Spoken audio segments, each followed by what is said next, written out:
चलिए सीधे अब आपको ले चलते हैं आजमगढ़ के लालगंज, जहां पर इस वक्त देश के प्रधानमंत्री नरेंद्र मोदी जनसभा को संबोधित कर रहे हैं। करने वालों को मौत की मुसीबत आ जाती थी, आतंक की धमकी देते थे, लेकिन इस बार श्रीनगर में पिछले अनेक चुनावों के रिकॉर्ड टूट गए। भाइयों साथियों, ऐसा काम वही कर सकता है जिसके रग रग में राष्ट्र प्रथम का संकल्प बह रहा हो। आप याद करिए, 10 साल पहले देश में एक सामान्य व्यक्ति की सुरक्षा भगवान भरोसे होती थी। कभी बम धमाके, कभी आतंक, कभी स्लीपर सेल, कभी दंगे, और आजमगढ़ की तो पहचान ही बदल दी गई थी। न जाने किस किस नाम से आजमगढ़ को बुलाया जाता था, कितना बदनाम करके छोड़ा था। देश में कहीं भी धमाके होते थे तो सबसे पहले लोगों का ध्यान आजमगढ़ की तरफ जाता था।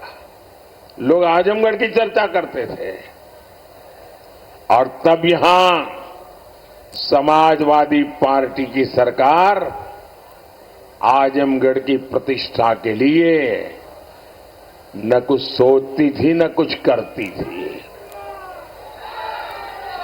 तब सपा के शहजादे आतंक के समर्थन में दंगाइयों का सम्मान करते थे।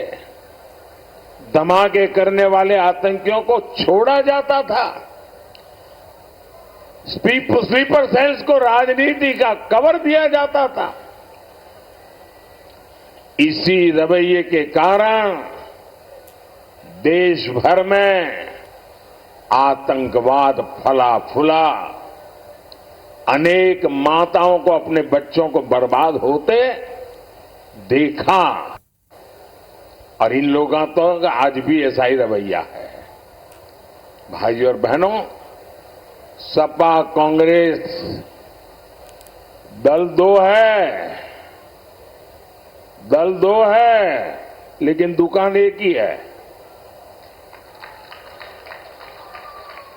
ये झूठ का सामान बेचते हैं, ये तुष्टीकरण का, परिवारवाद का और भ्रष्टाचार का सामान बेचते हैं। अब ये लोग तुष्टीकरण की ट्रिपल डोज लेकर आए हैं।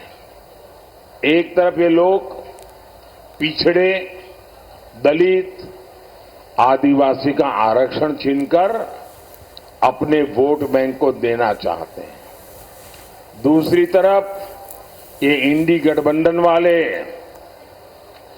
आपकी संपत्ति का आधा हिस्सा छीनकर उसको भी अपने वोट बैंक को देना चाहते हैं, और साथ ही ये लोग देश के बजट को भी बांटना चाहते हैं।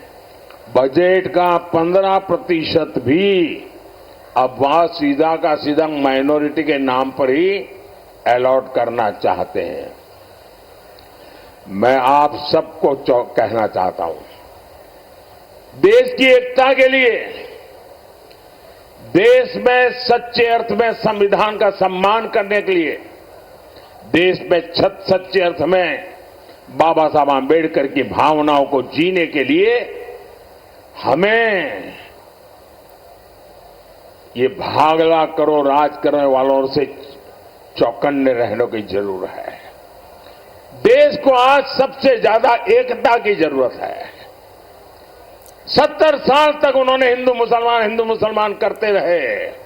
आओ एक बन करके चले, दुनिया में देश का नाम रोशन कर करके रहे।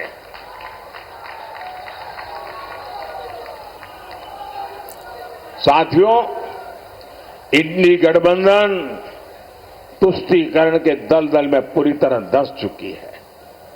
समाजवादी पार्टी के नेता राम मंदिर को लेकर आए दिन घटिया बातें कर रहे हैं।